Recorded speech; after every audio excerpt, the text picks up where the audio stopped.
All right, everybody, welcome in, welcome back. We are back for another episode of From the Pocket, coming at you on this Wednesday night. You're hearing this Thursday morning. I don't really know. I feel like we do this every week, and I never know like what the best way to describe that is. But yeah, everybody, thanks for rocking with us. We're here to discuss Week 7 today, coming off of a pretty nice first 6 weeks of NFL season. It's already a third of the way over, though. The regular season is a third of the way over. We're halfway through October already. It's going to be Thanksgiving in a month, and then it's playoff push, baby. Yeah. It goes by so quick. So, Christian, how are you, my guy? I was not doing too great because YouTube Oh. was down, but it's now back up. Oh, I didn't know that. Yeah. But other than that, though, then it's been okay. I've kind of now accepted, my team's done for the season, so I'm just waiting for the update. Hopefully, we just clean house. Just get everybody, Anthony Weaver, Chris Greer especially, Mike McDaniel. Just get them all out there and let's start anew. Happy for the Titans. I wish it were us as well, but yeah. Other than that, I'm okay. Yeah, no, I feel you. Well, we've got a lot to talk about today, Christian. As we always do, we're going to go through some headlines, talk about a main segment. We're going to get into your vibe rankings, your tiers. We're going to go through Jake's picks, review that from last week, and talk about 5 new picks this week. And then, of course, we're going to pick the Week 7 games, baby. So, let's go ahead and get started if you're ready. The segment I wanted to talk about to open up the podcast is, Christian, who is the best team in the NFL? Like, it doesn't even feel like any team deserves that moniker. I'm curious, do you have any, strong opinions on this topic? I think my tiers will kind of answer some of those questions, but Okay. right now, no. I mean, the only argument I am willing to hear is maybe the Bucks. They're 5-1 on top of the NFC division. One loss was to the Eagles. Kind of a bad loss, but it is what it is. But, Baker's, I believe on top of the MVP race right now. He's doing this with injuries to, Yeah, on the exactly. offensive line, Yeah. to his receivers. He had to, game-winning touchdown to Tez Johnson, their rookie that, it was supposed to be Emeka Ibuka. He got injured. But other than that, though, I don't agree with the Chiefs being up there. I get it. They're back. I'm happy for the Chiefs. They're getting back to, being that prolific offense, not being this just dink and dunk you down the field type stuff. And so I'm happy for them. But you're 3-3. And, you're about to play the Raiders. You're going to win that one. I'm not throwing you a parade and being over 500 after it took you a month and a half through the season just to get back up to 500. I mean, I like looking at the top teams. The Chargers are okay. They're dealing with injuries on that offensive line. Khalil Mack's injured on that defense. Maybe they'll get better, but you were just in a not an ugly game, but you were in a back and forth game with Miami. You could have lost that one, but Tua had 3 interceptions in that game. I do like the Colts. Look, I'm on the bandwagon, but come on, I can't say them. We'll see. They're playing the Chargers. They are, and they're playing on the road. They're playing on the road at the Chargers. What a big game, by the way. That is a big game. I mean, I think the game of the week is Lions Bucks. Monday night, baby. That is a good one. That is a good one that could potentially. We'll see how that shakes out with the AFC. Patriots, I like. They're not the best team, though. Yeah, not the best team. Steelers, they're up there. They're number 2 right now. We're not they're. I hate to be unfair, but you remember what year was it? 2021, 2020, when they were 11-0, and everybody's nah. Nah, you're not. No, I'm not buying it. And this team could be 11-1, and I'm gonna still be like, I don't care. I don't care. On the NFC side, Green Bay's okay, but they've kind of been let down by Green Bay. 49ers, they're injured to all hell. Eagles, question Not marks. Right now. Yeah, question marks. I like Seattle and Detroit. Still got again like questions Yeah. on questions. So who do you like? I have no one. The only really team I like is Tampa. See, I think of all the teams in the NFL, the Bucs have the strongest argument. Yes. Here are the teams they have beaten. They beat the Falcons in week 1. I don't know what to do with the Falcons. Yeah, I don't either. I don't know what to do. But the Falcons are good at home, bad on the road, right? Okay. They went into Atlanta and beat them in week 1. By a few points. And beat the Texans on the road in week 2. But again, they've been winning these close shootout games. Like their schedule, Falcons, Texans, Eagles, Seahawks, Niners, like they have a really good resume, and they're winning these games. They're winning them close, but like wins are wins. Especially, you look at. Again, the Chiefs. It's like the Chiefs would kill to be 5-1 right now with some close wins. Like a lot of teams are losing close. They're winning close, but they're also doing it with. Chris Godwin has played 1 game this year. Bucky Irving is now out. Mike Evans has been out for some time. Emeka Egbuka is hurt now. Tristan Wirfs missed time. Gadecki was missing time. Like they have had so many injuries around them, and they're still winning. So I think the Bucs probably do have the strongest argument. They have had the most success despite having a lot of bad luck. But I would have loved to have come in here and said the Bills. Until they got that Monday, yeah. I would have. But also the Bills though. Like if they had won, most of they've been beating these cupcake ass teams. Yeah, they have. And then when they played the Patriots, they lost, which not a great sign. And look, I know they came back and beat the Ravens, but like. They were getting their ass whooped in that game. They were getting their ass whooped in that game. And, like, when you get your ass whooped a couple times, like, the comeback is fun and cool until you're getting your ass whooped. And then it's like, oh, maybe the fact that they fell down that much is an indicator of something, is more of an indicator than the comeback itself was, right? So I kind of feel that. Look. Miami was moving the ball along. Yeah. That game. And look, I'm looking at next-gen stats right now. You talk about rushing yards per play. According to next-gen stats, the Bills are dead last. They give up the most yards per rushing yards per play. Like, they are a bad defense. They're not an average defense. They're not a below average. They are a bad they are among the 10 worst defenses in the NFL, and that's probably being generous. Teams have realized if we run on this team and we have great success with that, then that puts them – because the Bills have, with their new identity with Joe Brady, have been we're going to play good defense, we're going to play ball control. Josh Allen's going to have those, 2, 3, 4 plays of just amazing, and then that's how they're going to win. But now teams are coming out, hey, we're going to run the ball, take the ball out of Josh Allen's hands, and then that means they got to press. And Josh Allen, when he has to press, like, he's wonderful. He's, the second best quarterback in the league. But we've seen when he has to do everything, he puts the ball in harm's way. You saw it on Monday against the Falcons. Tough. Had the ball, had a few times to get back into that game, had some key turnovers. Yeah, and I am not I'd like to think Josh Allen has fixed those issues, so I'm taking the Monday loss as just a bad game. Everybody has them, it's fine. So I'm not panicked about that. Yeah, I don't want to mean it that. It is an indicator. Like, we have seen him struggle with this before, and it's like, oh, okay.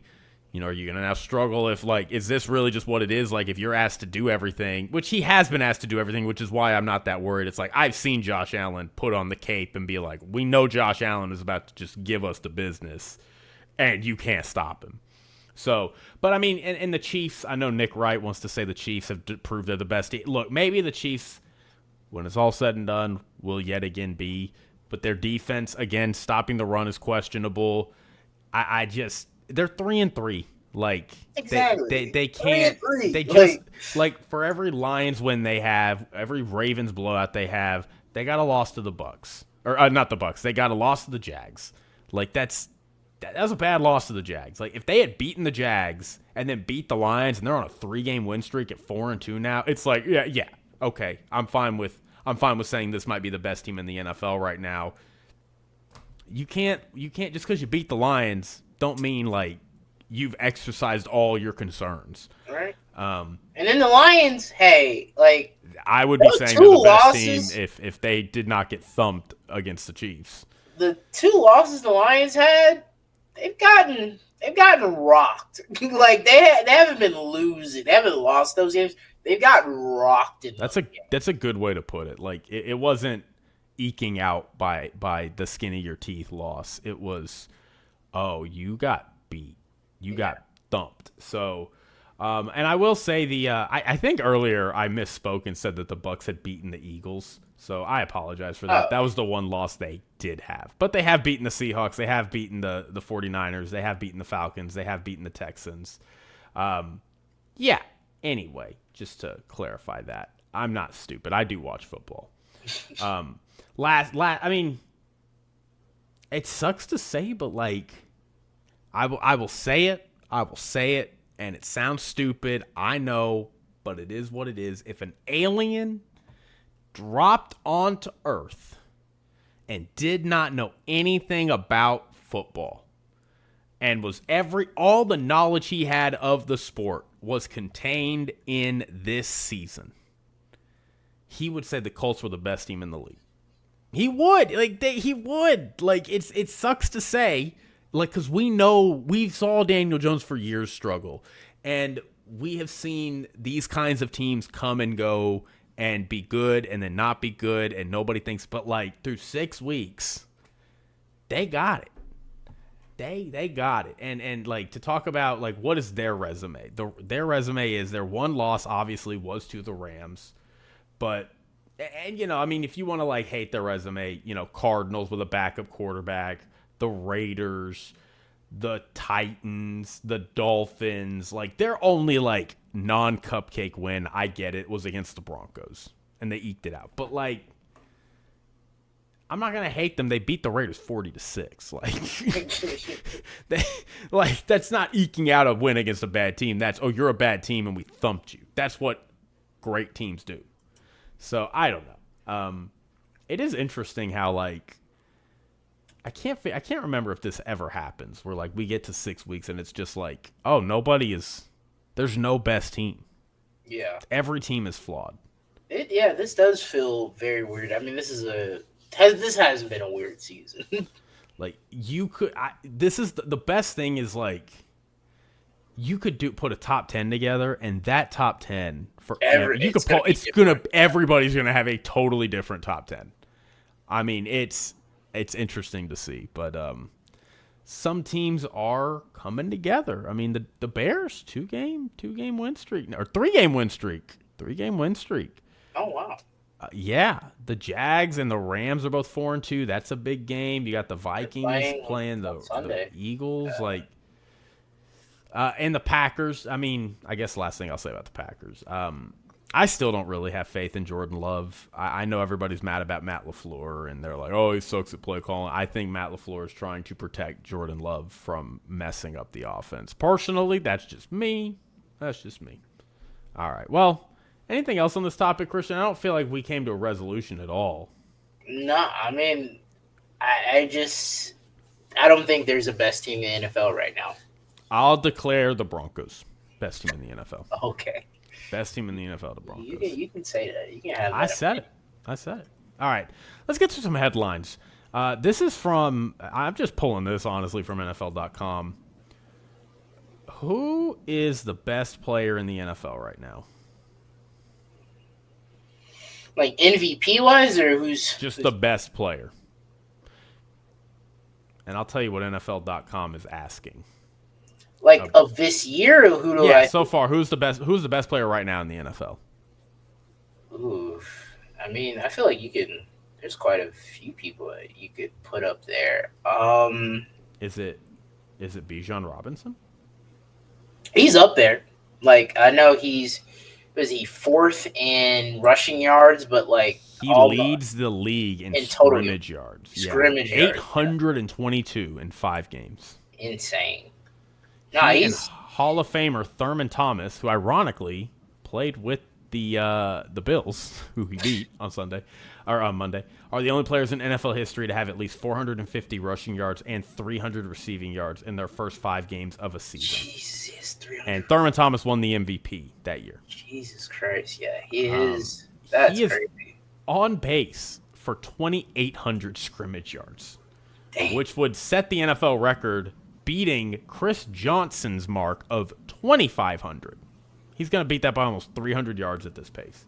Damn. And he's also on pace to join Christian McCaffrey, Marshall Faulk, Roger Craig as the only players in NFL history to have a 1K rushing and receiving. I mean, he's like third or fourth in rushing. 5 games played, 24 catches on 31 targets, 338 receiving yards, and a touchdown. Like, insane stuff.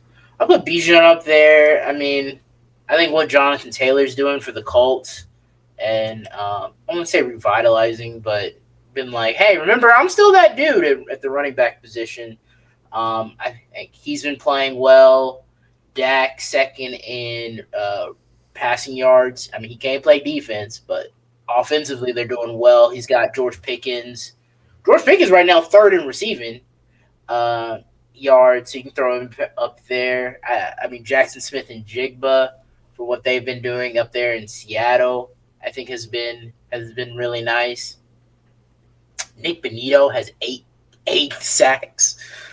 Devin Lloyd for the Jackson had the 99-yard interception. Devin Lloyd has been so good this year. Is 4 interceptions. So, I mean, there's a lot of good players right now. I mean, I'd probably say Bijan, but, I mean, those are the other guys on there have been balling.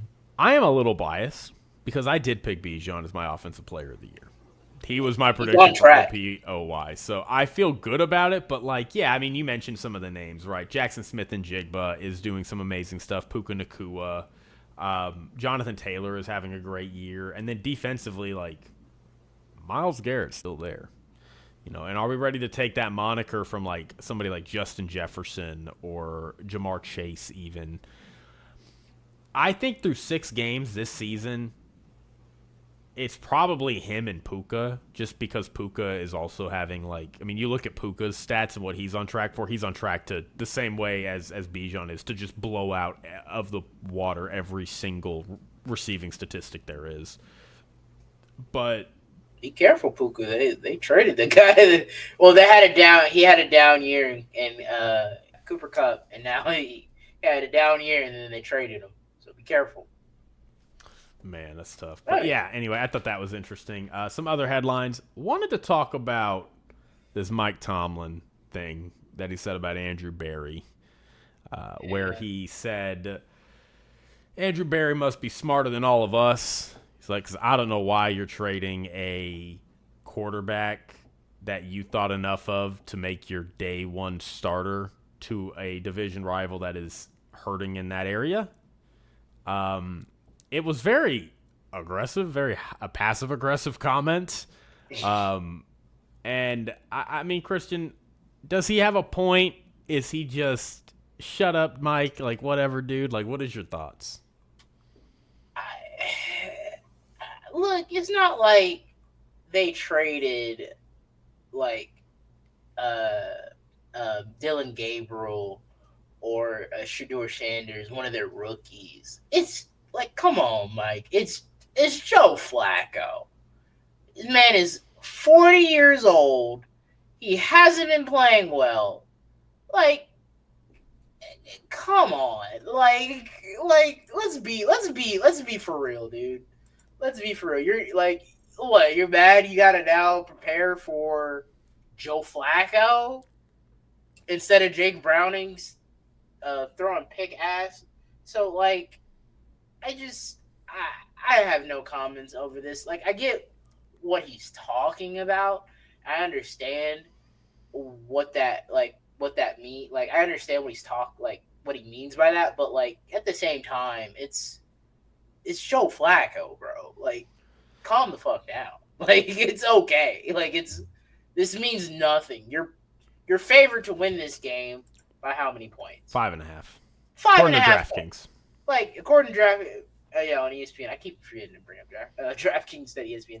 It's 4.5 on ESPN's bets if you wanna do that.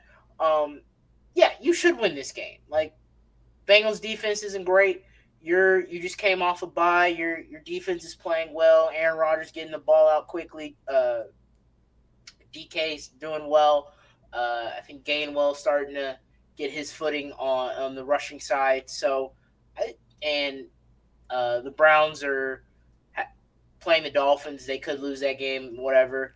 And the Ravens are taking a bye. So you're in the catbird seat. Like, you should not be worried about what's going on. Maybe worry about Ravens if they get better.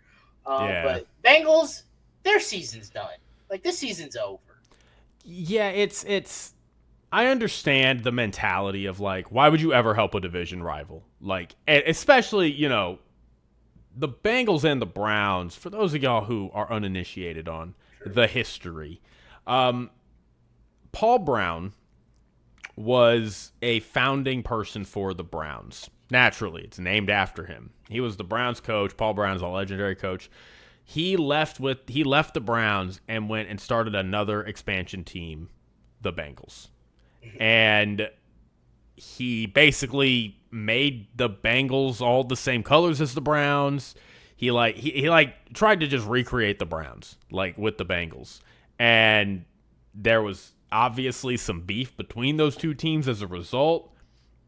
Even though we all associate Paul Brown with the Browns, the Bengals play in Paul Brown Stadium, and Paul Brown's grandson is the owner of the Bengals. So, like, there is some real historic bad blood between these two teams.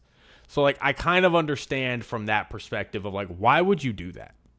Why would you go and help this team? But, like, the fact of the matter is, the reality is, different timelines for different teams matter. And the Browns' timeline is not the same as the Bengals' timeline. The Bengals are like, if we can find a way to just win a few games until Joe Burrow gets back, and we have an opportunity to make a run at this thing. Now, whether or not that's realistic, I'm not saying that is a realistic thing, but that is what their thought process is. That if we can find a way to survive until Joe Burrow gets back, we have a shot. The Browns do not have a shot. The Browns knew coming into this season they did not have a shot. That's why they traded away their number one pick to the Jaguars and started stocking up ammo for the following season. Or they switched picks, not traded. I should have said that differently, but they let the Jaguars move up and they moved back and recouped some future picks. They know that they're not close. They know that this is a total lost season and they're rebuilding. They don't need Joe Flacco. They don't need him. They need to see what the talent is. And if the Bengals, who, again, are on a different timeline, are asking you for a free draft pick or a free player to get Joe Flacco from you, and Joe Flacco, this is a one-year proposition. It's not like a multi-year starter where next year it's like, oh, now you got to play against that guy.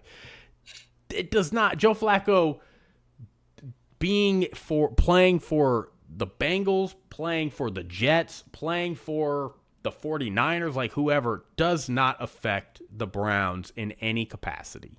So, like, I understand the frustration from Mike Tomlin and people being like, oh, the Browns are just a money laundering operation. Like, this is all fake and stuff. It's like, no, it doesn't matter. Like, Joe Flacco is not going to be on the Bengals next year.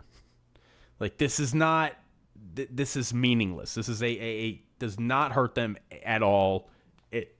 It's fine. If you want to be petty and not help your division rival, like, fine. But, I mean, this isn't hurting them. So, anyway, sounds like we're in agreement on that.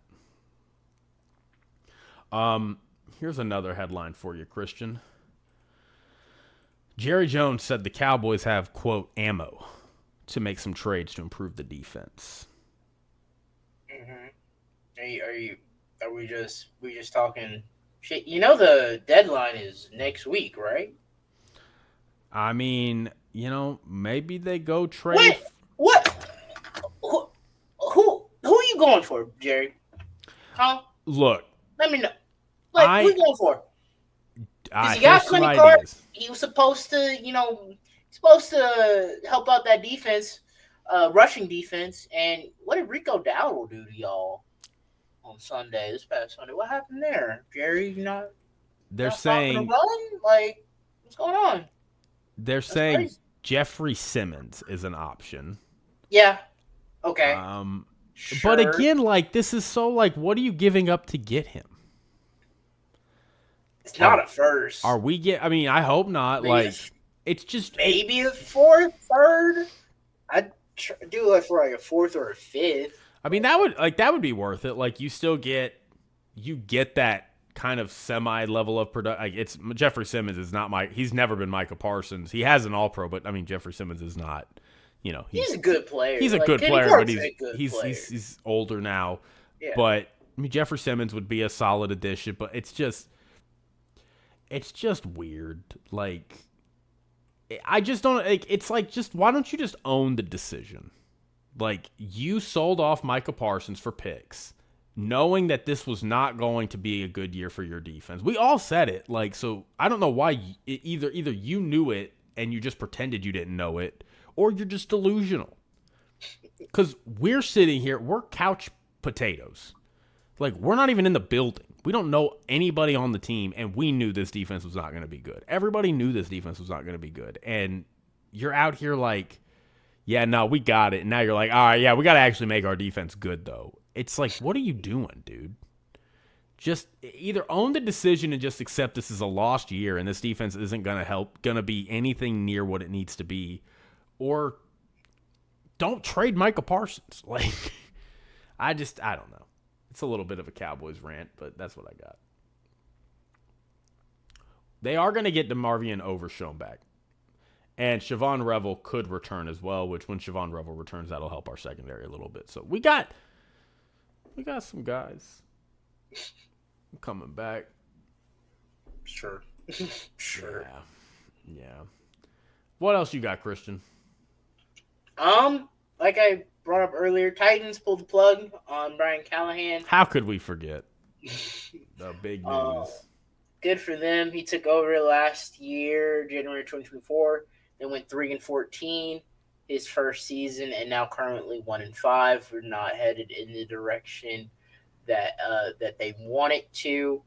We'll see how this goes up against the Patriots. Yeah, who for the record, Mike Vrabel is playing his old team now, who just fired their coach. So, like, wouldn't you love to have Mike Vrabel? I know Titans fans would love to have Mike Vrabel, but. And this now continues a trend that we have been seeing with the number one overall pick. Oh, no. Last 3 number one overall picks have had their head coach fired during their rookie seasons.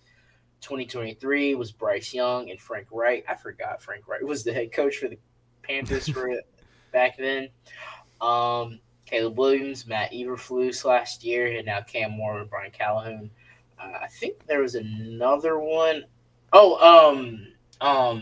Trevor and Urban Meyer, which in that 21, that whole situation was insane anyway. That was a whole thing started with controversy with him bringing Tim Tebow in.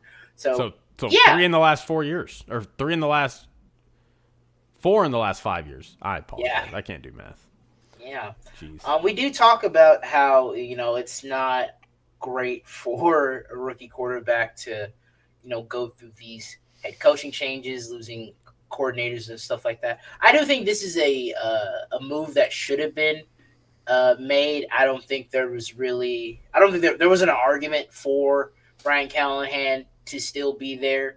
But this does kind of hurt Cam Ward in the long run, but we'll see. Maybe they're probably going to Was he an offensive guy or a defensive guy? Yeah, he was an offensive guy. I mean, you got to go offensive guy again. I know teams Yeah. kind of alternate. They'll do an offensive guy, then a defense guy. I think for Cam Ward's sake, I think you need another offensive guy.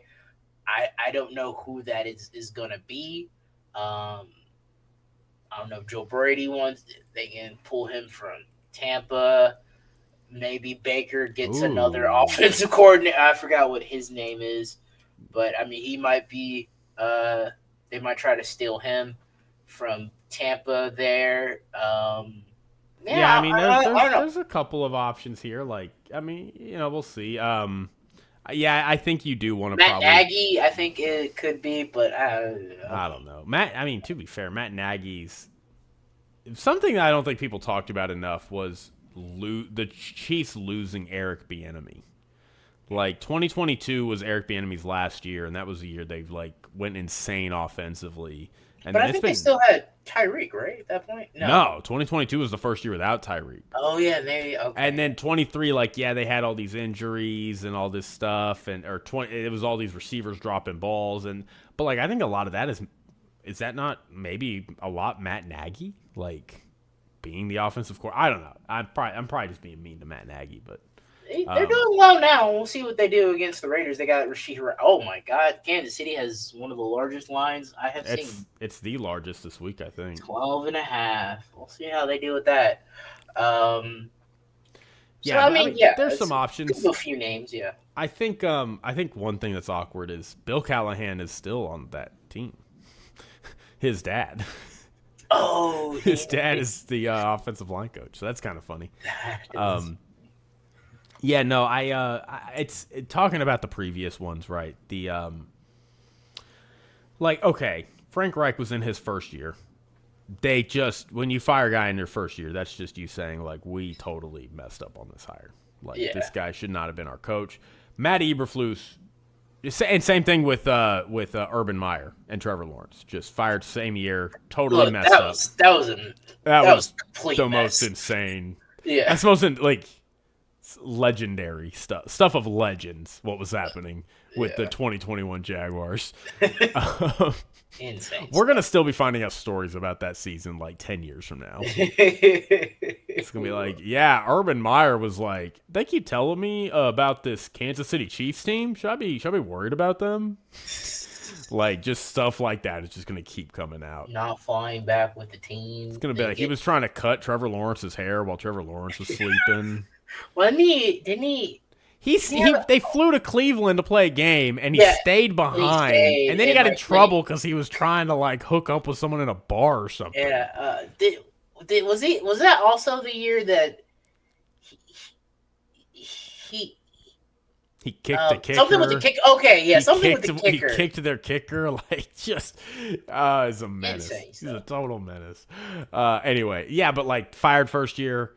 Frank Reich fired first year. Matt Eberflus was kind of the outlier where it was okay, you should have probably fired Matt Eberflus and paired a rookie quarterback with a new coach. It's the same thing you see that I complained about with Brian Daboll and Jackson Dart, which if it works out, it works out, but you should not probably let your coach that is barely hanging on to his job draft your future quarterback, because there's a really high probability that you're going to have to fire that guy, and you're going to have to pair your now second-year quarterback with his second coach in 2 years. That's not ideal. And really third coach in 3 years because he had to coach in college. So, that wasn't ideal. And then, obviously, Brian Callahan, 1 year. I don't think they anticipated. I think they thought this would be a Zach Taylor, Joe Burrow type dynamic. Where Zach Taylor struggled his first year as a coach, got Joe Burrow, and then Joe Burrow gets hurt, but then they're in the Super Bowl year 3, and instead you just got, this team is just bad all the time, and it may actually be hurting our rookie quarterback's growth. So you got to do what you got to do. I mean, it's not often you see a dude fired after 6 weeks. That is super early in the season to be doing that. I think I saw a clip of like Justin Simmons, and he was talking about. I think it was the game right before, and I think he said something like, "This was the worst practice," or it was like they had like a terrible practice during the week before the game, and so they're saying like that could have been because I mean Justin Simmons like he's been there for Yeah, Jeffrey Simmons years. is their like best. He's their best player. So like him saying something, I think that was probably like the nail in the coffin. Like I mean, I forgot what it was early in the season, but the awful clock management I saw, He was not doing. they He was just looked struggling. they just looked lost. They're always down in these games, and the only game they won is because Arizona just had a brain fart and Jonathan Gannon punched a play. Not the reason, but yeah. Man. And for reference, he was the offensive coordinator for the Bengals before he got this head coaching job. So Yeah, I mean, it maybe was, he'll get a job as an OC again. But let's talk about a team that could be very well firing its coach soon. Your Miami Dolphins, Christian. You got yeah. Tua apologizing for calling out teammates' attendance. Yeah, thank God because I was gonna come up here and be like, "Too, what are you doing?" Yeah, he's been a lot more talkative this season. I mean, I feel like every week we've just gone through the season and we've had just a clip of Tua talking about something. So I'm glad he apologized. He was catching a lot of flack this week, like the stuff throwing his team under the bus.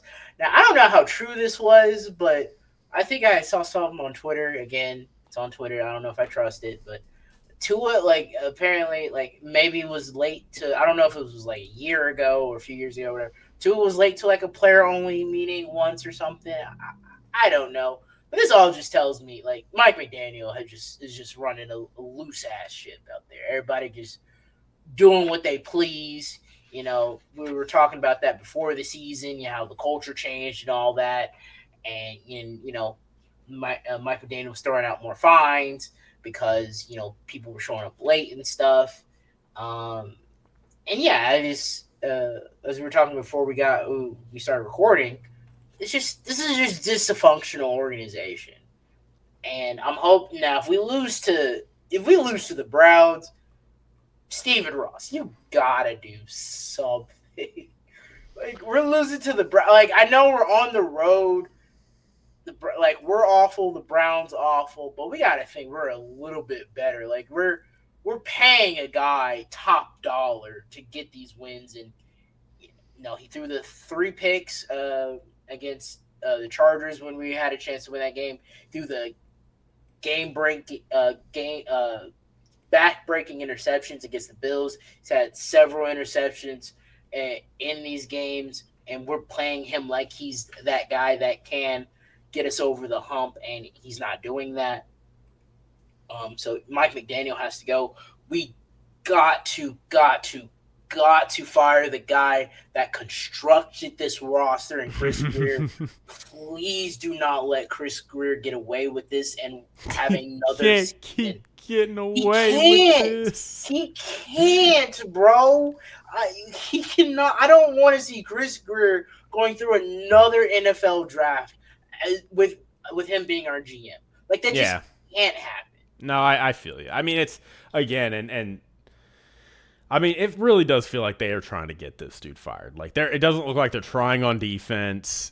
Tua coming out here calling people out for missing and being late to practice, like which is kind of to me double meaning, right? It's like on one hand, it's like y'all need to get your you need to get your what together and be here on time, but also it's like, hey, we got a guy who's not really holding us that accountable for this kind of stuff, and it's just like again, like Chris Greer does own not stocking this roster with talent the way it should and not building it the proper way. But Mike McDaniel also does own. He's clearly not getting the most out of these players. The culture here is dysfunctional. It's all bad. And I think you have to move off of him. Like, I mean, clean house. I don't get Anthony Weaver out there too. Like, I don't clean house. Get everyone out there. Like, I don't know what the answer. Like, I don't know what the benefit is of firing somebody in the season versus waiting. Outside of just getting a jump start on the recruiting process, or maybe you have a guy on staff that you're like, we want to see how this guy does. We had Dan But Campbell on the staff. yeah, I mean, like the Cowboys when they fired Wade Phillips, they had Jason Garrett on the staff, and that was Jerry Jones's dude. So Jerry Jones was very eager, like, I want to see what you do. And then we also obviously get Jason Garrett for the next 10 years. So, I mean, it was literally 10 years. I'm not excited. He was our coach for a decade. But I don't, it's not working.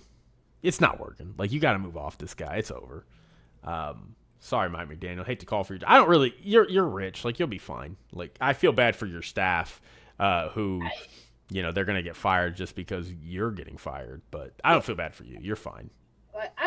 I'm not going to sit here and say he don't know ball. Like, he knows ball. Yeah. Anybody at this level knows ball. So, like, maybe just not a head coach. And, he'll probably go back to Kyle Shanahan. He'll be the offense coordinator or whatever, and he'll do great there. I think he's a great offensive mind. And, it's also like maybe he's just not ready to be a coach. Yeah. He takes this as a learning experience. He can go back and kind of learn a little more, get his feet back under him, and then get another opportunity. The thing is, this is something John Middlecoff has talked about. Like, when you take certain jobs, you are just always in that group now. Like Mike McCarthy. Mike McCarthy is always going to be seen as a head coach alternative for a team. Like, whether or not he's a good head coach, I think Mike McCarthy is a good head coach. Mike McCarthy has a very good track record, but like he's just in that group. Matt Eberflus. Matt Eberflus has not proven in Dallas he's a good defensive coordinator. But he is going to always be seen as a defensive coordinator option. Shane Waldron is another example. Shane Waldron has had just terrible outcomes basically everywhere he has been. But he will continue to get offensive coordinator jobs because he is in that group. He is seen as being in that group of like being an option. So Mike McDaniel's been a head coach, so it's not far-fetched to think Mike McDaniel's, when somebody's desperate and they need to hire a coach, and Mike McDaniel's is having a pretty good run as an offensive coordinator somewhere, be like, yeah, okay, bring in Mike McDaniel. So he'll probably get another opportunity. He is very young. That said, if he blows it like Josh McDaniels did, I don't think Josh McDaniels is ever getting a head coaching job again. And I don't think Mike McDaniel would get one again if he blew it the second time. Yeah. I feel like you get 2 strikes. Kind of, yeah. You basically do. Like, especially if you fail as spectacularly as Josh McDaniel did. Man, that was bad. That was tough. All right. Any other headlines you want to talk about, Christian?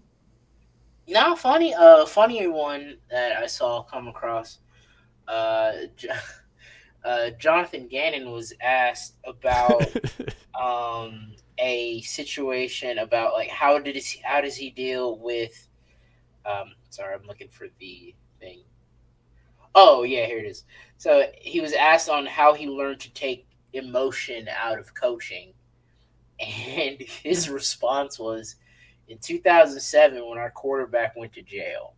And I was like, what is he talking about? And I had to look it up. I was like, oh, is he talking about Michael Vick? And they're like, yeah, he was on the staff for that 2007 Atlanta Falcons team, and he was the defensive quality coach coach, which I don't know. That sounds made up. I don't know what that is. Like, what defensive quality? Like, what were you checking in on everybody, making sure they're on time with curfew? Like, what does that mean? Hey, how you doing? Like, quality coach. Like, what does that even mean? So, so I learned that about Jonathan Gannon, which I thought was pretty funny. But, like, why is Michael Vick catching strays? Like, that was back in 2007. Like, we're in 2025. He's also done a lot to try to renew his image. But anyway, it was a funny story. All right. Well, Christian, it's time. It's time to get on with the get on here and talk about the vibes, the vibe rankings. I want to hear what the vibes are telling you. Who are they eliminating this week? Who is moving up? And who is the best team in the NFL?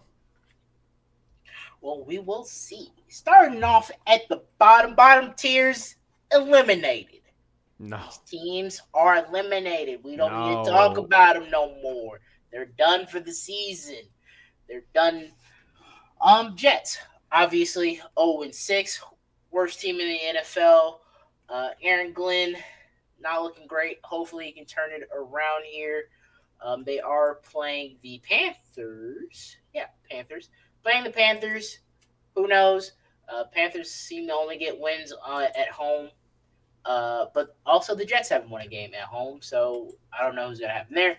Titans been eliminated. They might get that coach firing boost that teams get the next week for some reason. I don't know that'll happen. They're playing the Patriots, Mike Vrabel's old team, but who knows? Maybe they might play a little bit more inspired football. And then the Saints, 1-5, but this is a way better. This is a team that is way better than their record says, but again, they're still 1-5. But I do think the Saints are not a good team, but I think this is a solid team. But at the end of the day, your record is your record. Next up, we got the up next. So teams that haven't been officially eliminated, but they're on the verge. Dolphins, as we just talked about. Dolphins are playing the Browns. Browns are also on this list here, on this tier right here. And then the Raiders, 2-4. Are they 2-4? Yeah, they're 2-4. Okay. But they're playing the Chiefs. Could lose this game. I mean, Vegas thinks, a lot of people think Kansas City just going to blow them out. I mean, it hasn't looked pretty, to be honest with you. Geno Smith keep throwing turnovers and stuff like that. But, yeah, these are the teams that are probably going to be eliminated next week. Damn. Up next, we got the getting close. They're getting close. They're not yet getting eliminated, but they're coming up on it. Their comeuppance is coming. Damn. Giants, Jackson Ducks, they are 2-1, but again, they're 2-4. But they at least look exciting with Jackson Dart and Cam Scatterby there in that defense. Defensive line in particular playing really solid. Bengals 2-4. Again, Joe Flacco there trying to salvage this season, but how much can they get? And the Cardinals, I know they're dealing with injuries, but I just don't like this Cardinals team. I'm glad I didn't fall for the trap, because when we were doing the preview of this team, I think this team could be good. Yeah, who would fall for that trap? An idiot. I almost did. A dummy. Somebody who put them in the playoffs. What a dummy that guy must be. They are dealing with injuries. Maybe they get healthier. I don't know. Battlefield 6 came out, so I don't know if Kyler is playing Battlefield 6 right now. Next up, we got needs a win. Needs a win. We got the Texans and the Panthers. Texans could kind of salvage their season here. They are playing. They're now in a doubleheader. Also, NFL, stop doing these double Monday night games. But also, why is this game at 9:00 on a Monday? We will do this every week, NFL. Try us. 9:00 on a Monday is insane, though. Like, what? And the Bucks-Lions game starting at 6. Like, what is this scheduling, dog? Goodell, come on. We need to have a talk. Bro. That's insane. Are we at the point where they can flex games? I think that we are, right? Because they need to flex. No, they don't flex games until later. God, that's ass, bro. 9:00 on a Monday is insane. So I mean, they're back to it. They're 2-3. They could save their season. I mean, they can at least get back into it, getting up to 300. But they are playing. I mean, Seattle. They're playing Seattle at home, which they do struggle. But that defense and that Seattle defense is pretty good. And I don't know. They did just have a bye. We'll see if the Texans offense can, make a resurgence after putting up 40 on the Ravens. Panthers 3-3. won all their games at home, has lost every game on the road. I don't know what to do with this team. They are playing the Jets, so they have a good chance to be over good chance to be over 500. Don't think this is a playoff team, but they could be one of those teams that are in the hunt, and it'll be kind of exciting. But I don't think they're gonna make it. Um, Bye week. Next up, we got the Ravens and the Bills. Ravens. Hopefully, this is the point of their season to turn around. They got the Browns. Sorry, they got the Bears next week. Lamar should be back for that game. Maybe we'll see a couple more defensive players come back, but they really, really need this win against the Bears to fix their season. Bills, move them down just because they're on the bye, but I mean they'd be in the middles of this tier. I mean 4-2, only lost to the Patriots and then just lost to the Falcons. Their only wins are against bad teams. They can't stop the run. Josh Allen's getting a little turnover, going back to his old ways, trying to do everything himself, turning the ball over.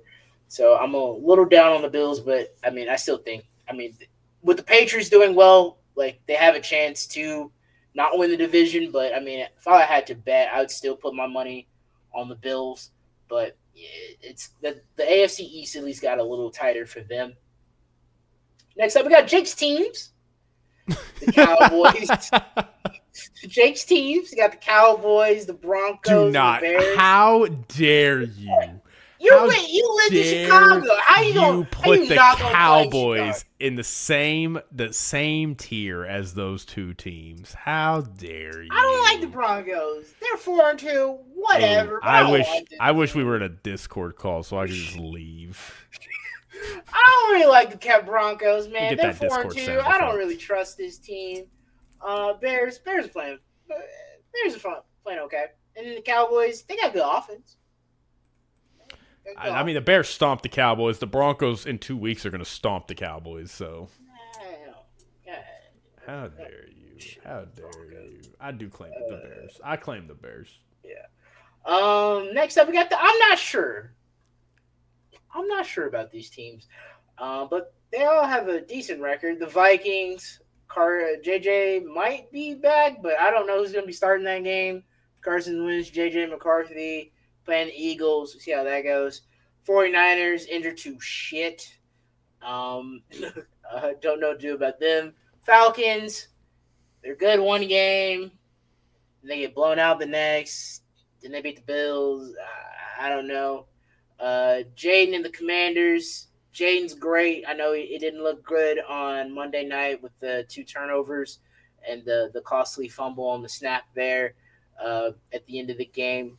I still think he's awesome, but the team overall is just not there for me, the Commander. So I'm not sure, but good test for them. They're playing the Cowboys?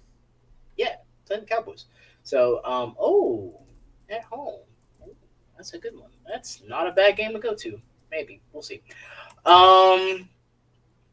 Next up, we got what's going on here? What's going on? What's going on? Lions, Eagles. Lions, like we talked about earlier, beating up on the bad teams as they usually do, but the 2 losses they had, it's not like these losses were like 3-5 touchdown losses. No, they got stomped in these losses. Week 1 against the Packers, and now this one against the Eagles. Brian Branch punching Juju. Slinging him all around. I think their other safety was talking mess about Kansas City. I don't know if it was before the game or after the game, but I don't know. It's kind of weird seeing the Lions reveal, like, kind of showing like it's kind of weird for the Lions because they've been the team that's been like, no, we're gonna run the ball, smash mouth, bite the kneecaps, and now in these 2 losses, especially with the Eagles, now we're just seeing actually, are you really that tough? I don't know. But I'm glad what Dan Campbell said after the game, like, hey, that wasn't unacceptable. We can't do that. That was just really great. So I'm glad that Dan Campbell spoke up and called out his players. So I do like that. Eagles, it's been an ongoing story. What's wrong with this offense? Defensively, they're not as dominant as they were last year toward the back half of that season. They got a pretty not a layup game, but they are better than the Vikings. But I don't think this is a layup for them. Kind of I wouldn't say a tough matchup, but like they should win. But like if they lose, man, 3 straight losses. It's gonna be interesting to see the week after what will happen. Like, is AJ Brown gonna get traded? It's gonna be really interesting to see if they lose to the Vikings. But I think they should win. But we'll see. Next up, need a little bit more. Need to see a little bit more. Kansas City, like I said, they're up here, but again, they're 3-3. I don't think they should be number 1 in a lot of rankings, but offensively, we've been seeing like the old Chiefs. I still wish they could get a running game, but at this point, it is what it is. I mean, their running game is their quick game, their screens, their slants. Mahomes of it, like scrambling for yardage. Getting Rashee Rice back. So, I mean, offensively, this is now they're at full strength. They're getting Travis Kelce over the middle, Tyquan Thornton, and who's their other speed guy? Xavier Worthy. Now, their speed guys. Rashee Rice, I think, is their best overall receiver. So it's going to be interesting to see him and how they get him integrated. So I think offensively they should be back. Defensively, they still can be got. Chargers, look, I get it. They got injuries all over, but you played a tough game against Miami. I know it was in Miami, but you still like that wasn't very inspires a lot of confidence in me for you.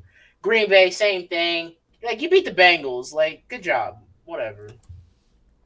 Okay. Outside of those whatever. Outside of those first 2 weeks, you kind of been a disappointment. You tied with the Cowboys, and then you beat the Bengals. Like, whatever. Damn. Steelers, hey, you're 4-1. Hey, good stuff. That's all about, baby. Good stuff. Okay. Good teams. I like these teams. It is what it is. Seahawks. They do great on the road. They got to fix that home record, but they went on the road. Oh no, the Mariners are losing. No. They probably deserve it. I mean, they were rolling the Blue Jays for a while here. I was like, damn. Jags 4-2. Yeah, not too bad. They just lost to Seattle, but I still think Jags are a pretty solid team. Patriots, Drake May. Hey, he's doing great stuff out there. Colts, can't put the Colts up at the top. I know they're 5-1, but I mean, I'm still like, hey, I'm a little hesitant. They are playing the Chargers. They go 6-1. All I'm saying, they go 6-1. We'll see. And then the Rams. They're cool, I guess. They're 4-2. Next up, we got the Hear Me Out. Hear me out. Hear me out a little bit. It's the Tampa Bay Buccaneers, as I said at the top of this show. Yeah. They're like the only team I could really hear you say this is the number 1 team in the NFL right now. Baker MVP doing it with, bunch of injuries. His receiving core is mainly all out. His running back is out. All linemen are out. It is what it is. But, Jake, there's one more tier left. Oh, my God. Well, you're like, Christian, isn't that all the teams? I say exactly.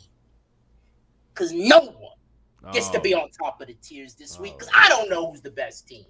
Oh, no. That's the tiers. No one at the top. except the Bucks. Oh man, okay, I dig that. Oh, it's Honestly, no one is. Oh, the tier name is no one is worthy.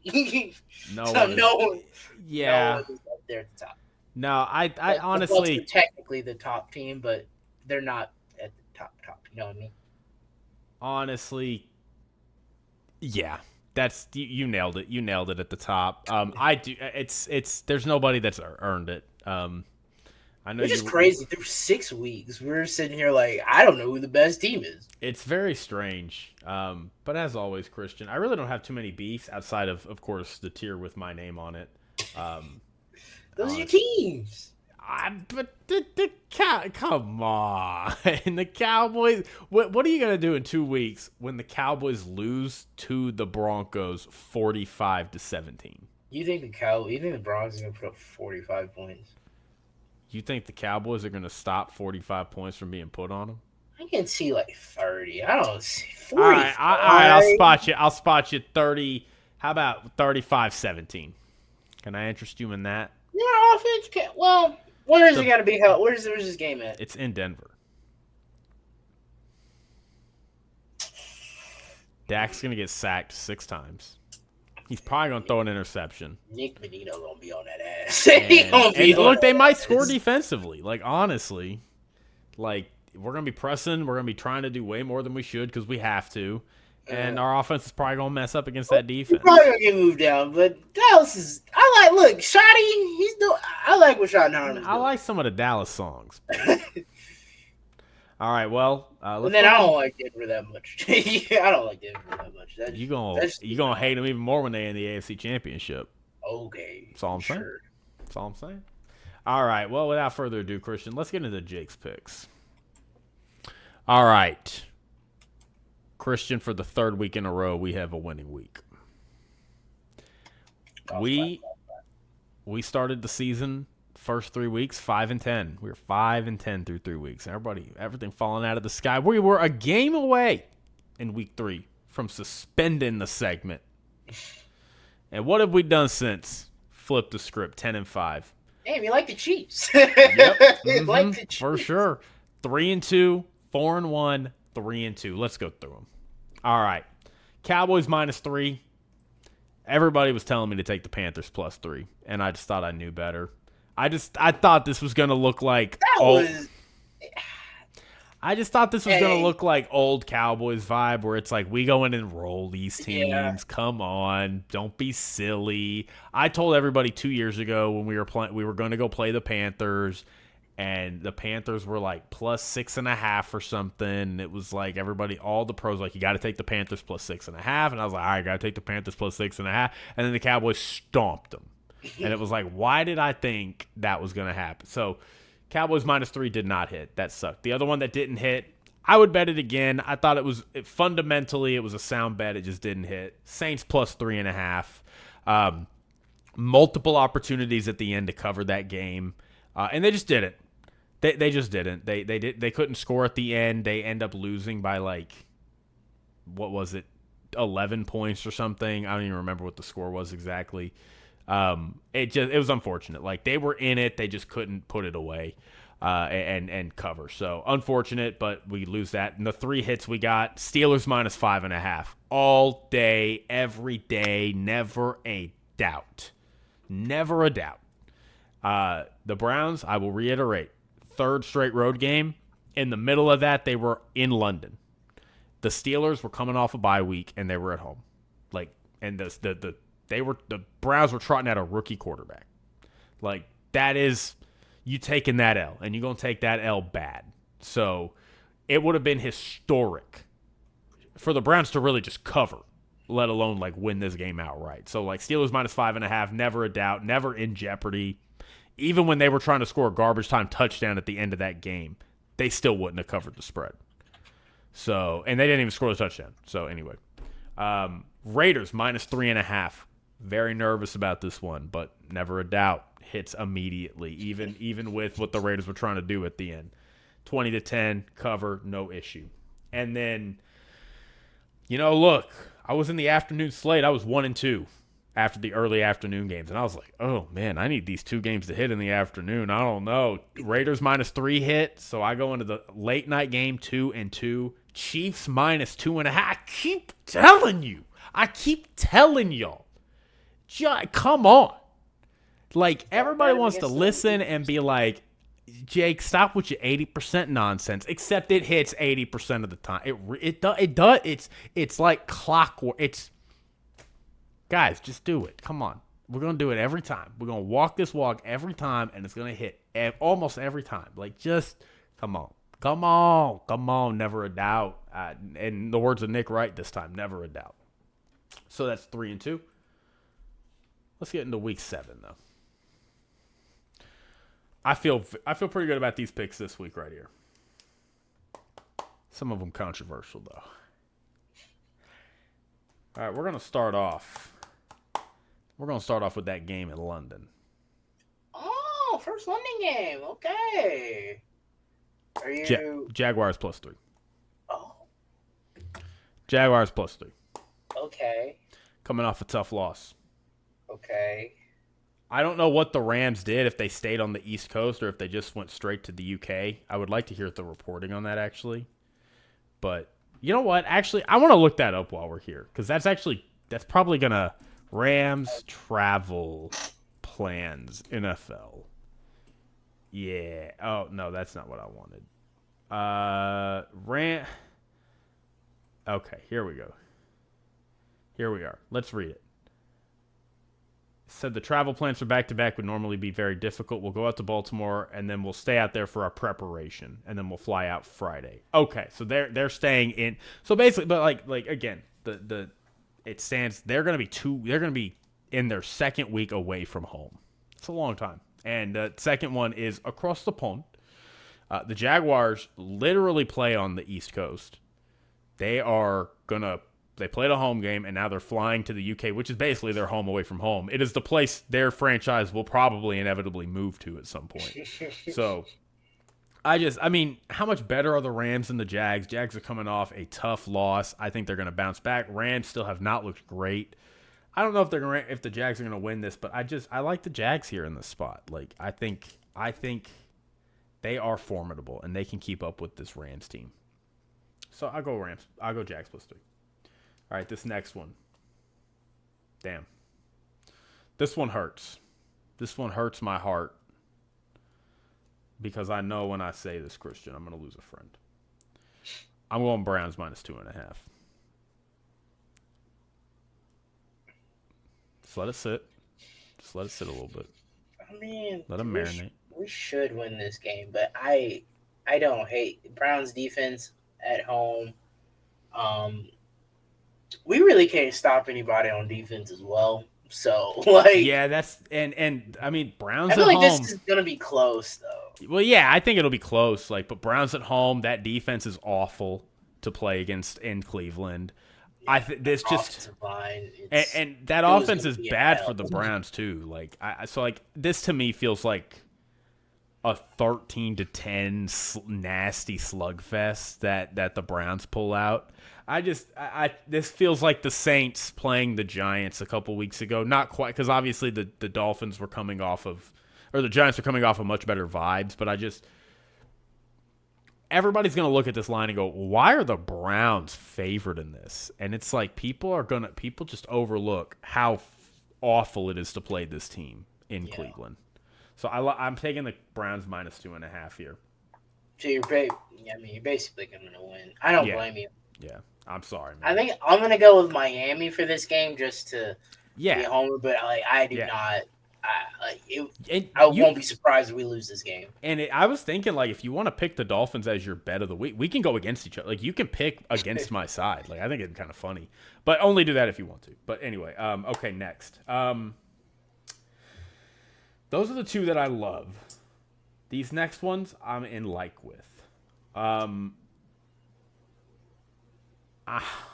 Man, I'm going to give this out, and I'm going to immediately feel tough about it. I am going to go Vikings +1.5. Damn, that's crazy. It's only 1.5. But, yes. I mean, I get it. Carson Wentz playing his old team. Oh, is it gonna be Carson? JJ's not gonna be playing. Carson is still playing. Yeah. Oh, okay. But Carson playing his old team. Playing his old team. The Vikings coming off a bye. I know the Eagles are coming off a mini bye, but Nick Sirianni's like, yeah, we took that extra time to really work on our offense. It's like, guys, you're not fixing your offense in 4 days. Like, you're not doing that. Like, stop. So I'm going to go the Vikings plus 1.5. It was 2.5, so I'm kind of sad that I lost that point, and maybe at this point the value is no longer on them. But I do like the Vikings odds to just win outright in this game. So I'm going to take the Vikings. I think the Eagles, the Vikings are getting healthier. The Eagles have injuries everywhere. I mean, Jalen Carter is still banged up. Quinyon Mitchell is probably not playing. Their offensive line is still in tatters, and boy, oh boy, we know what this defense does with Coach Flo. All right, so those are the first three. This one right here, I'm going to lock in. Chargers minus 1.5 against the Colts. Sneaky. Everybody going to be on the Colts. Don't fall for the trap. Don't fall for it. Everybody going to go, why are the Colts underdogs? Yeah, why are they underdogs? Ask yourself that. And then don't pick it. Don't fall for the trap. Don't fall for the trap. Joe Alt might play in this game. Oh, okay. Might. It's a. I don't know what the odds are, but he might. I mean, Lou Amaru. I mean, he's seen Justin Herbert in his Bengals days a few times. Sure has. So okay, I like that. And then this last one, I'm picking between on the spot here. I have one that I like personally that I know I should not. And I have one that I don't like, but all the pros like. So I'm a little split.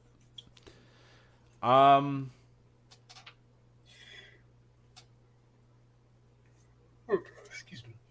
I got to stick to the fundamentals, right? Gotta go with the fundamentals. I got to go with the fundamentals. Cowboys Tim Duncan made Cowboys plus 2.5. Look, the Commanders are coming off a tough loss, which scares me because I do think they're a decent team. Yeah. Good teams coming off bad losses, they typically bounce back the next week. But they are going on the road on a short week. And they're playing a Cowboys team that is coming off a bad loss as well. So, I think you're not going to get the Cowboys aren't going to get caught sleeping in this game. They wouldn't anyway because it's a division rivalry. But both these defenses are bad. The Cowboys are at home. This is probably going to be a shootout. I feel like this is going to be a shootout. Yeah, or just ugly, messy game like some of these division games are. Like one or the other, really. Ugly, sloppy game or a high-scoring, wow, Dak and Jaden are combining for 700 yards kind of game. But I love the Cowboys. I don't love this one, but I like it enough. Plus 2.5 at home. All the pros are on it. It does feel like the right side. I am just a little nervous about it. Or are they on their Washington side or are they on the Cowboys side? They're on the Cowboys side. Oh. Yeah. And I'm nervous because I immediately am like, I would lean the Cowboys, but I don't have a great feel either way. But again, the fundamentals do say you should take the Cowboys here. They're a home dog playing a division rival who is coming to you on a short week. And again, it's not like they're that good. The Commanders are not that great of a team. So it is the fundamentals tell you should take the Cowboys here. So I'm going to play fundamentals. This is the side that wins most of the time. The one I left off the board, the one I wanted to take but I couldn't because it's just scary. I wanted to take the Broncos -7 against the Giants. I can't quit. This is basically I can't wait to. I wish we had an editor to do this. Somebody just make a compilation of all the times. I'm just riding the Broncos this year. Have they been in your bets maybe you missed 1 or 2 weeks, but they've mainly been. They weren't in it last week, and they weren't in it in week 1.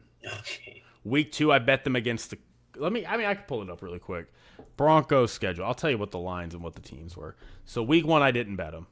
because they played the Titans and it was just a crazy spread. I didn't do it. Week 2, I bet them against the Colts as short favorites and they lost. Week 3, I bet them against the Chargers as short underdogs and they lost. They barely didn't cover. I did not bet them in the following week against the Bengals, though I should have, because they covered a 7.5-point spread and a 28-3 win. The week after against the Eagles, I did bet them and I won, so that was the first time I won. And then I did. So actually, I have bet them 3 times this year, and I'm 1-2 on betting them. So this will be the 4th time. This would have been the 4th time I would have bet them. So yeah, I hope this is the play. This is the play right here. They don't cover this week, but they win. Okay. They win, but they don't cover this week. They win maybe it's 20-6. Bo Nix scores a touchdown, makes it 20-13. They don't cover the 7.5, whatever it is. And the Cowboys win, and the Cowboys win nice. And then next week when they play each other, the Cowboys get a little overvalued. And that spread goes from being 6 to 4. And that's when you smash the Broncos -4. Because they're going to roll the Cowboys. That's what you got to do. You got to think the long game. So, yeah, those are my bets. I'll reiterate, and then, Christian, I'll turn it over to you. Jags +3. Vikings +1.5. Browns -2.5. Chargers -1.5. And Cowboys +2.5. Broncos. Solid 6th option. Not included in the bet, though. Do not bet it and blame me if you lose. We'll worry about some of them. The Vikings won, Cowboys, and then your Broncos. But other than that, I think it's been good. I mean, like you said, you've been getting back in the win column. So, I mean, I'm going to trust your hot streak here, Jake. Oh, I don't. I'm scared. This is I almost want to just go opposite of my picks. I did hit with the Rams last week. Dude, you're 4-2 on the season now? Yeah. Nice. Yes. Sorry, hold on, I'm writing something down. Oh, yeah, Raiders won. 49ers lost, right? Yeah, 49ers lost. Chiefs won. Bills lost. Commanders lost. And then the Pack. I did not do well. Yeah. I went in the picks last week. I went 11-4. I went. Oh damn, dude! I haven't an off year. 1, 2, 3, 4, 5, 6, 7, 8, 9. 6. I went 9-6 last week. Okay, week 7 though. We're on to week 7. Looking at these points, I want to take an underdog. I do want to take the Raiders, but that's just too many points, and then I just don't. I don't trust Gino. 11.5 points. That's a lot. I mean, the trend though, with these it big stays. It did last week. I just don't like the Raiders though. I just don't. In Arrowhead too. In Arrowhead, Gino. I don't like it. I saw something I heard. Something I heard was this is gonna be 30-13, and Gino and the Raiders are gonna be driving to cover, because 30-20 covers, and he's gonna throw an interception and not cover. Yeah, so that's what I'm worried about. I'm trying to look for an underdog. I like Miami. That's not a bad underdog, but I don't trust it. Not very often we would go squarely against each other. That'd be kind of fun. Maybe Saints +4.5. I don't hate that, honestly. I think they're better than what their record. They're better than what their record says, but again, the record is their record. They're 1-5.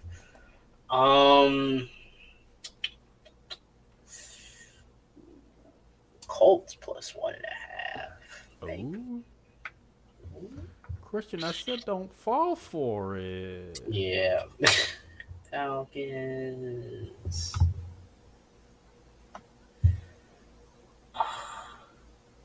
The Bucks aren't favored in this. I mean, I get No, it. it's a big spread too. I really was like, I thought about it, but I'm like, nah, they're tricking me. They're tricking me.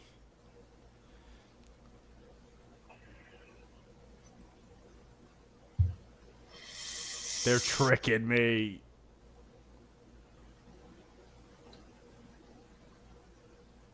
They're tricking me.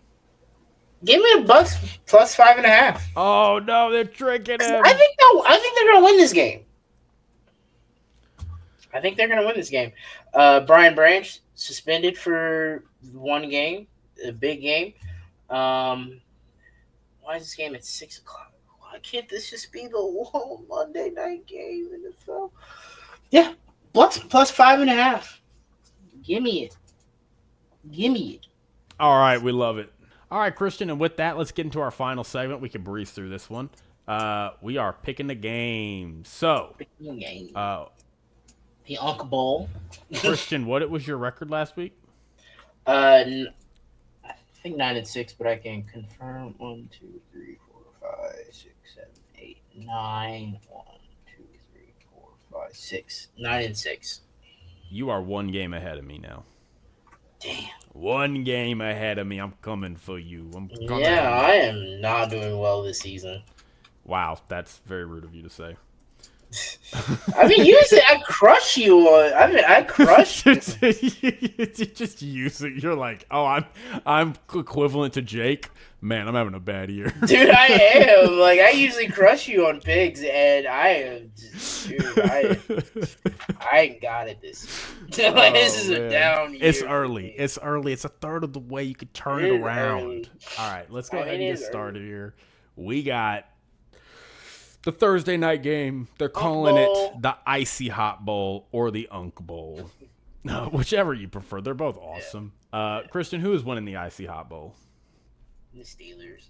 I am also picking the Steelers. Coming off a bye, I think that defense is playing well. They're getting a semblance of a run game. DK Metcalf, and then the Bengals, they're not stopping anybody. Like, they're getting the ball out pretty quickly, out of Aaron Rodgers' hands. Yeah, like, give me the Steelers. Like, Jalen Ramsey had 2 sacks. Last, like, that's crazy. Yeah, like, they're kind of off a bye, and they're coming off they played the Browns last week. Oh yeah. But they were in a bye right before that, so Yeah. kind of counts, kind of carries over, right? All right, they're more rested. All right, we go for the Sunday slate. We go across the pond. We see the Ravens, not the Ravens. Wow, I'm sorry. I was trying to say Raiders. And then I was like, that's not right. And I changed midway to say Ravens. But it's the Rams. The Rams are playing the Jaguars. Both teams 4-2. Sneaky good game. Like, I feel like at the beginning of the season going into this, we were like, whatever. That's a stupid London. This might be the best London game we have gotten all year long. Yeah. Who you got? It doesn't mean anything because this is a cross conference. Yeah, it has less, like, playoff implications. But it's a good game. Yeah, no. Good game.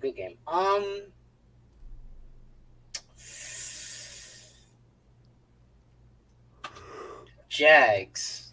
Dang, I'm going Jags. Oh, I thought you were going to go Rams. Man, we really don't like the Rams. And the Rams used to be your team. That's crazy. I just know what the Rams are. I just know. Like, I see it clearly. When they got Matt Stafford, I picked them to go to the Super Bowl, and I was right. And then the next year I said, this team's missing the playoffs, and they were horrible. And then the year after that, I was like, they're going to rebound, and they did and made the play. I just see them clearly. I see what they are. I see them. Yeah, I'm going to go. I mean, they're still going to make the play. I still think they'll make the playoffs. Like, don't get me wrong. I think they're a good team, but okay, I'm going Jags. You said the Rams? No, I said Jags. Okay, we're both going Jags. All right, let's go to our noon slate. Again, not an interesting game for anybody who's not a sicko, but if you are a sicko like us, pretty interesting. Saints at Bears. I did think about taking the Saints. I did too. I did too, but they're on the road, so I was like, I'll stay away from it. They're on the road. Damn, Chicago's 4.5. That's crazy. You usually get 3. I want to pick the Saints under upset, but nah, I don't think they're gonna. It's showing rainy. Rain. Gonna could be a factor here. So I think I'm gonna take Chicago. They're at home. Been on a little bit of a hot streak. I think the Saints will probably make it tough on them, but I think the Bears are the better team. But I do think the Saints are, I'd say, a good team. But I think the Saints are better than their record. I agree. But 1-5 is not an indicator. Like, the Saints are clearly better than the Titans. Yeah. I would agree with that. Yeah, They're better than the Jets. They're better than the Jets. They're better, no offense, than the Dolphins. They're better than the Browns, the Giants, who they beat. Yeah, so the Saints. It's tough, but it is their record. So, but I'm going Saints for the upset here. That is not fair.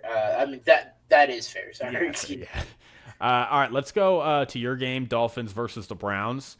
Bold take. I picked the Browns in my best bet, so I'm going Browns, and I think Mike McDaniel will be fired on Monday. Bonus prediction. One could hope.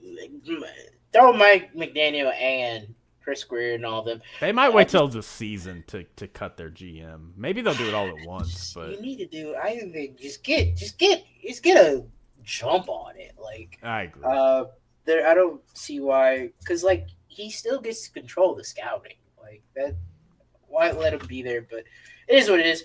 I'm gonna go Dolphins because it's my team. But I could see the Browns winning this game. And like you said, if you go 1-6, that's your ass. And you're losing to the. I am picking them to lose to the Browns, but you lose to a 1-5 Browns team with a rookie quarterback. That's. There's nothing. You are officially one of the 2 or 3 worst teams in the league. There's nothing salvageable about that. All right, Raiders, Chiefs. I'm going Chiefs. Chiefs. All right, bet. All right, this one's God, I love football. Eagles, Vikings. So excited for this one. This is going to be a must-watch TV in the noon slate. I'm going Vikings. It is going to be interesting. Look, this is a must-win for the Eagles. They lose this game, you might need to trade AJ Brown because I know he ain't gonna be happy. Well, he ain't happy when they win the Super Bowl. He ain't happy when they lose. I don't know what you want. I don't know what you want. I know what I want from the Eagles. Play a normal game. Just do something normal. Have a normal first, second, third, and fourth quarter. Play consistent ass football. That's what I need. That's what I want from the Eagles. I'm still gonna go Eagles. I don't trust Carson Wentz. That defense could probably will make Jalen Hurts a day and nightmare on Sunday. But I'm gonna go with Eagles. I think they're the better team. But I would not be surprised if I'm looking up and Vikings got the lead in the fourth quarter. I wouldn't be shocked. Yeah, I have a few thoughts, but I'm just gonna go. I'm just gonna go Vikings. All right. The 3-3 Panthers. Crazy to say. Crazy to think that it's real. Playing the New York Jets. Christian, who you got? Neither one of these teams. So the Jets, as I said, haven't won at home this season, and all the Panthers' wins have been at home, and all their losses have been on the road. Panthers are favored in this game. I'm just go the Panthers. Again, I'm rooting for you, Aaron Glenn, but it has not been pretty. If you lose this one, it's not gonna get. It's just gonna get louder and louder with the New York media. If you go 0-7 here, so yeah, I'm going Panthers, but I'm rooting for you, Aaron Glenn. I really am. I don't want you to get fired. I think you can turn it around, but that clock management in that game was god awful. It is what it is. There's a little bit of weakness on weakness. Yes. Jets, for example, the Jets have a lot of pressure, the highest pressure rate in the NFL. They are 11 percentage points higher than any other team on pressure rate allowed. 51% of snaps are their quarterback is being pressured. The Panthers defense has the lowest pressure rate. Yep. So something gotta give. Something gotta give. Justin Fields has also lost each of his 5 starts in 2025, despite not throwing an interception in any of them. Oh wow, he doesn't have interceptions this year. Apparently not. According to Next Gen Stats, he doesn't. Damn, I did not know that. I mean, he hasn't looked great. Yeah, no, he's 4 touchdowns, no interceptions. Yeah, no. Outside of the week 1, like he's not looked good in the no, he hasn't. These last few games. Also, I do want to say the Panthers 3-3. They're the 11th seed right now at 3-3, which is crazy. Crazy. Okay, this game very interesting. Titans, Patriots. Some drama. A lot of drama. Mike Vrabel playing his old team. Coaching his old team, rather. Titans could get that boost. But, yeah, there is that. Teams fire their coach, get a little bit of a boost, but I don't think it'll be enough. I'm going Patriots. Drake May going to carve them up. Yeah, they should. I do think the Titans might play, like, a little bit better. Get a bit of a boost, but like you said, I don't think that's going to be enough. I think I'm going Patriots. Bet.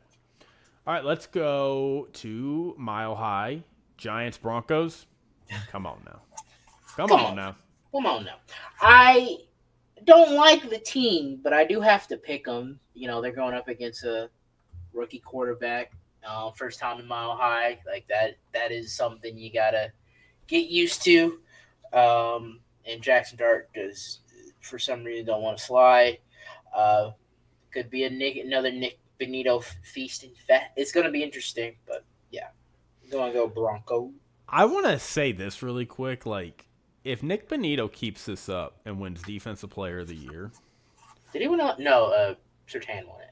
The Broncos would have back-to-back Defensive Player of the Years. Has that happened before? I don't know. That's a great That is very interesting because like when you said, I was like, oh yeah, Surtain won it last year. I'm going to look that up. I'll look that up while we pick these games. But anyway, Colts, Chargers, a great AFC game. Great. CBS. Oh, and so it's the second time the Colts are going to L.A., going to SoFi, second time this year because they played the Rams in SoFi. And Colts, we're going to see a lot of now. I saw a tweet from the Chargers. They're going to be doing these sunshine jerseys. I saw Justin Herbert in it. It's like this. They're yellow and they're bolt.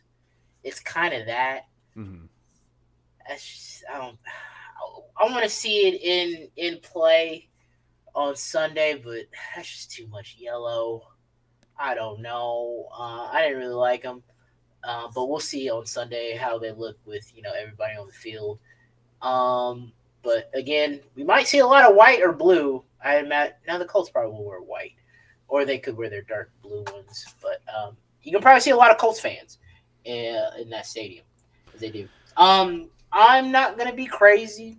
I am a bandwagon. I do like this team. I'm on their bandwagon for the Colts, but I got to go with Justin Herbert over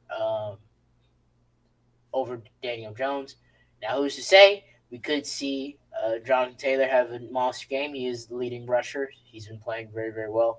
But I got to go Chargers. Joe Alt could be coming back, so, that helps because Justin Herbert can't do anything without his starting tackles. But, yeah, I'll go Chargers. I'm going Chargers as well. And echo everything you said. Look, the Colts very well could win this. The Chargers are still reeling. They're still beaten up. Joe Alt might not be back.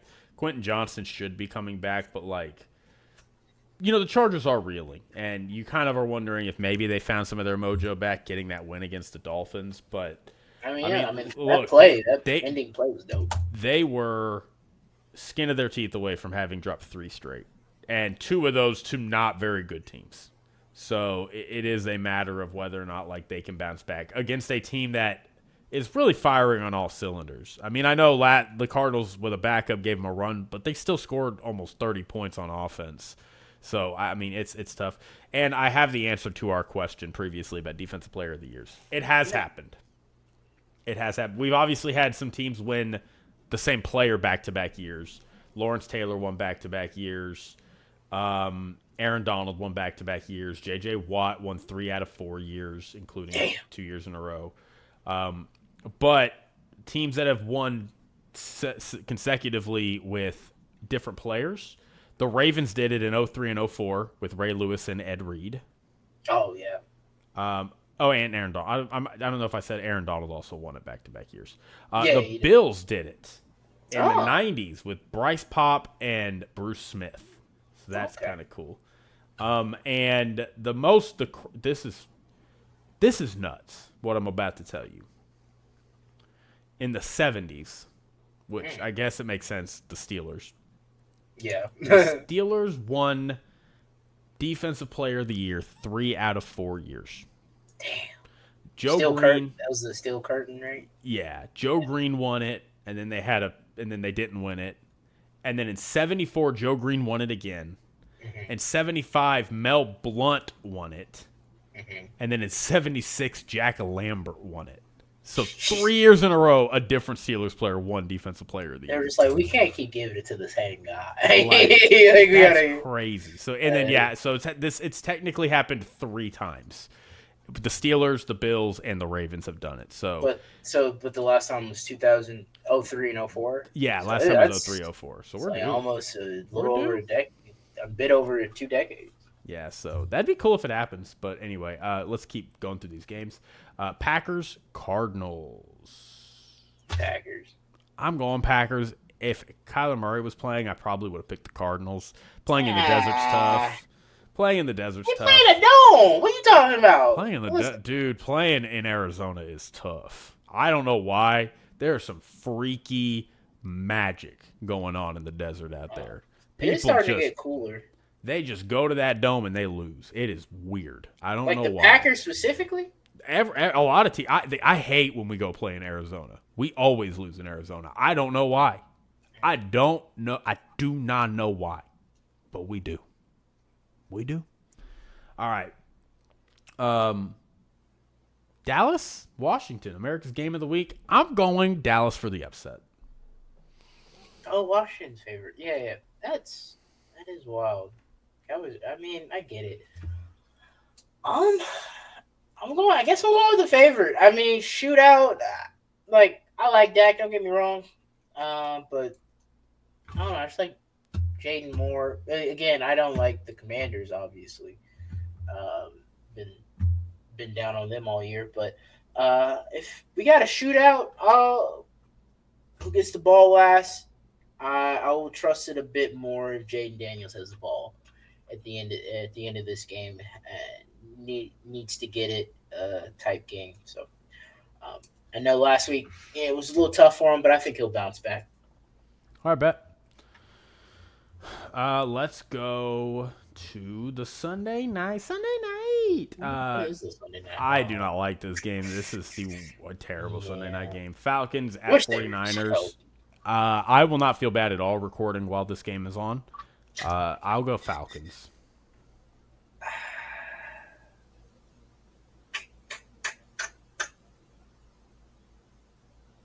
Yeah, I'll go Falcons as well.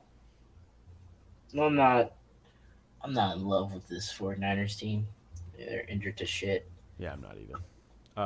It's really. I mean, if Fred Warner was playing, I would maybe pick the 49ers, but just the fact that he is not playing, I am out on the 49ers for the rest of the season. Yeah. All right, let's go to our Monday night doubleheader. Look, I hate the doubleheader. We got some pretty good games, at least in the doubleheader. These are good games, but these times are god awful. I agree. Why is it 6 p.m. and 9 p.m.? 6 p.m. and 9. What the? I'm so angry at that. Like, why? Why couldn't you? Bump that into 8. Well, I think it's because they're doing this the NBA thing where the Lakers tee off way later Actually, NBA because season, they play on the West Coast. So this game is on the West Coast. So like kickoff is actually 7 p.m. But I'm in the fucking I know. Central. Well, and my dad like my dad lives in Florida, and he's like, I hate like the East 10 or Coast. 11. I hate the East Coast. He's like, all these games. He's like, the Sunday night game ends at like midnight here. Yeah. He's like, I can't watch that. It's like, I gotta go to bed. I have work. So this game is not going to be over till literally 1 in the morning in the East Coast. Like, what are you doing? I hope. I mean, I know people are watching these games because we're sickos, but like, I hope people are not watching these games so the NFL stops doing this. Yeah. And I will watch it. I'm gonna be part of the problem. Yes. I'm definitely gonna be watching the Bucks Lions. Well, yeah, you gotta watch that. That's a playoff. I think that's a playoff preview. I think we're gonna see that matchup in the playoffs. But Bucks Lions, who you got? I mean, my bet, man. I'm taking the Bucks plus 5.5. So yeah, I'm taking the Bucks here. It's going to be interesting to see how the Lions respond, getting beat down by the Chiefs there. See if Dan Campbell can get his team back to the bullies and not the bullied. But I'm expecting Tampa to just keep on keeping on. Baker maybe get the ball at the end of the game and he gets some magic going. I don't know. Is Mbuka going to be playing? Is Chris Godwin playing? What's the status on Mike Evans? I don't know. Chris Godwin doubtful, Bucky Irvin doubtful. Okay. Are you talking all right. yourself? I'm still taking them, but I mean, damn. I have to take the Lions here. They're at home. They're coming off a brutal loss. Like, so you know what's going on in that practice all week long. And the Bucks are just beat to shit. Brian Branch is not going to be out. Is going to be out. So they're missing a guy. Yeah, that's true. But I think the Lions will win this game. I think the Lions are probably still the better team, right? At least right now. Maybe when everybody's healthy, and the Bucks have the number 1 seed or whatever, like, they have to go to Tampa Bay to play them. Like, it'll be different. But right now in Detroit, Lions off a bad loss. Bucks beat up. I'm going Lions. All right, last game. Houston visiting Seattle. A true test for this Houston offense as they play an awesome defense. I'm very curious to see how this is going to go. I don't think it will go well for them, and I am going Seattle. Oh, wow. Yeah, I'm going Seattle as well. Hopefully you put up 40 against the Ravens. It is the Ravens, but, you got to feel confident about that. Then you had a bye week, so hopefully you had some momentum going into that. But I just think that was just, you ran up against a very bad defense, and now you're going up against a good defense, and I think they're gonna make it tough on you. So I'm going Seattle as well. All right, bet. All right, everybody, we've picked them, we've done it. That's it. Let's get on out of here. We love you, we cherish you. Please, we're on TikTok, Instagram, YouTube. Give us a follow, give us a share, rate us, comment. All of it, you know what to do. We're everywhere. We're on your favorite podcast app. Thanks for rocking with us. We'll catch you Monday morning with the recap from all the Sunday games and the Thursday game. Stay easy, stay sleazy, be safe out there, and we'll see you next time. Hey. Bye.